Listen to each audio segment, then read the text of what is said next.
Okay, folks, here we go.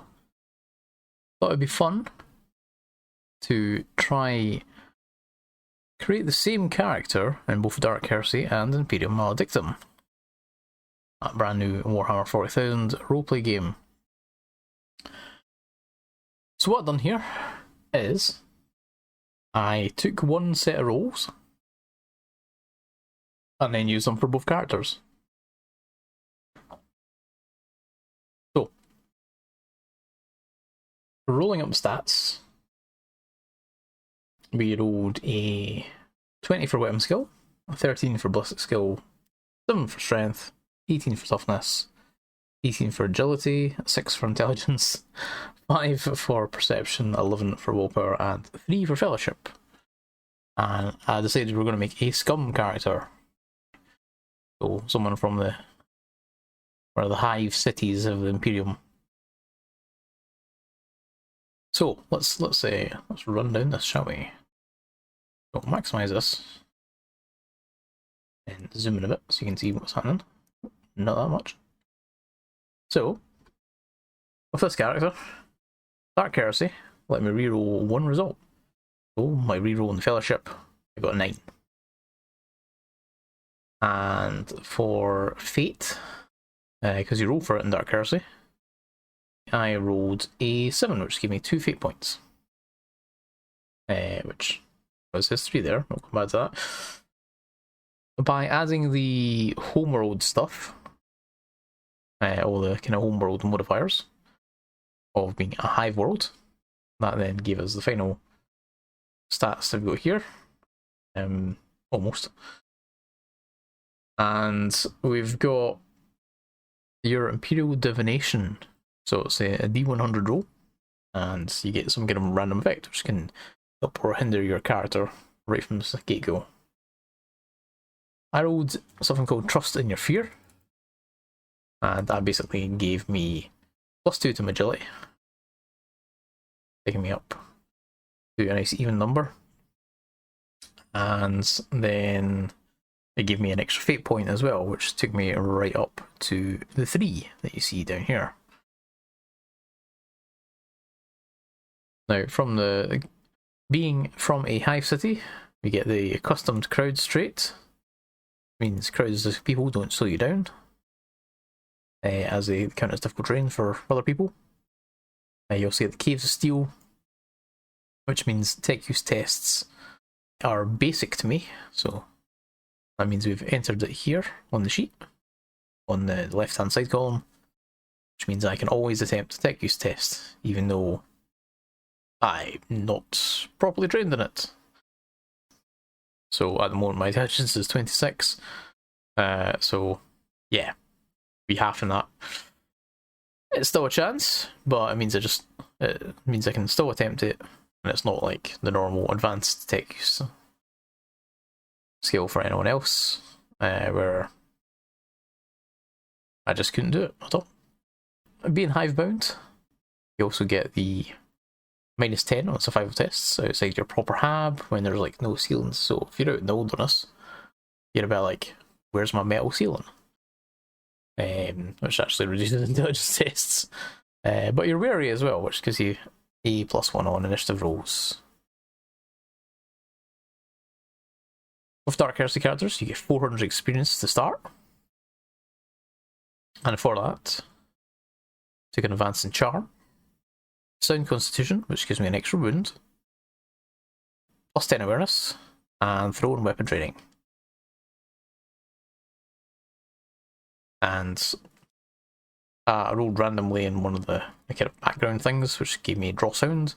Means I grew up in the dark depths of the hive, scrambling for food, light, and warmth. So scroll back up here. So between being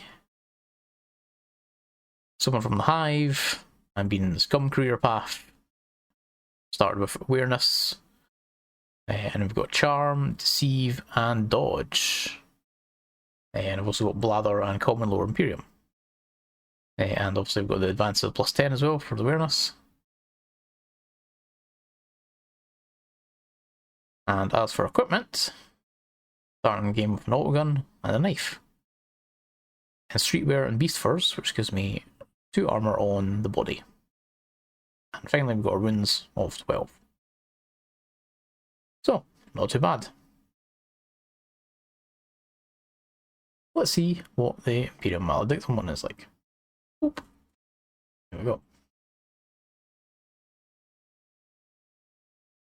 So, Killian, or Hiver using the Imperium Maledictum rules.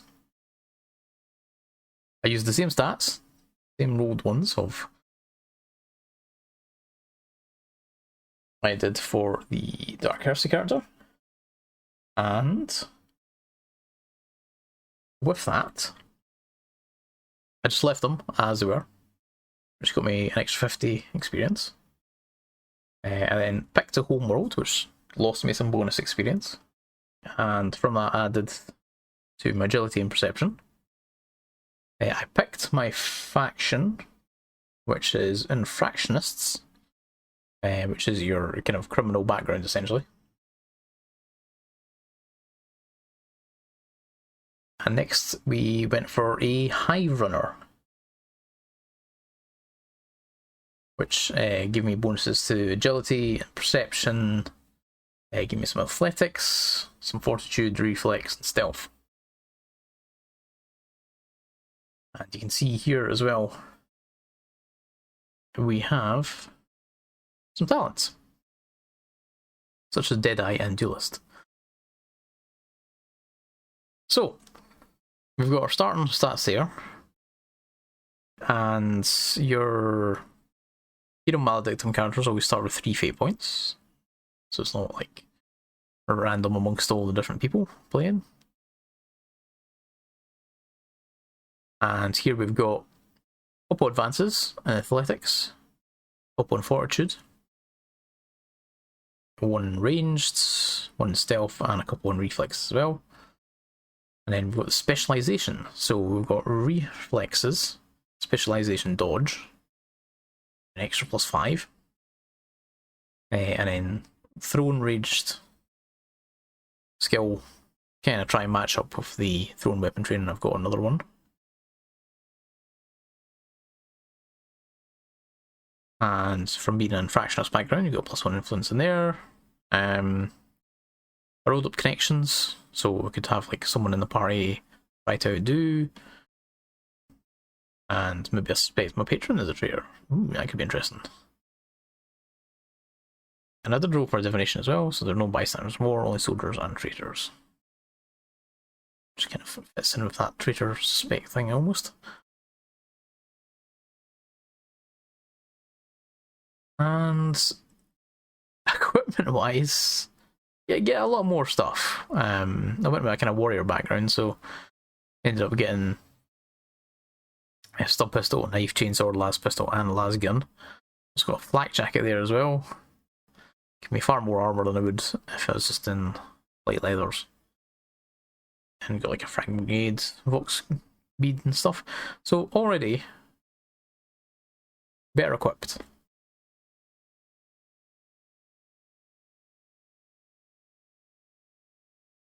Than this guy.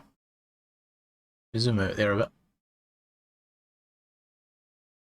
You can see it's quite similar, but there's some differences. So our Dark Heresy one, solid weapon skill.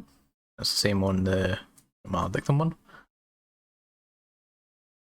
For spotting things, awareness, we have a +10, which is related to perception, which is 25. So that is a 35 or less on a flat challenging test.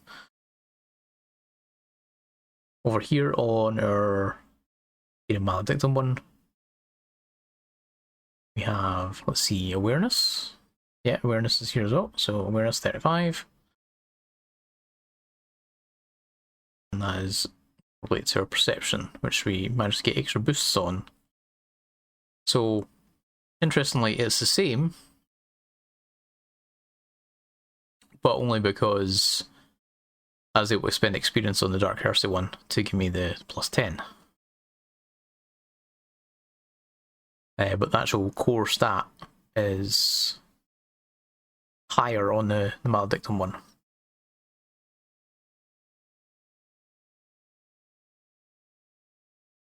If we're sort of trying to charm people,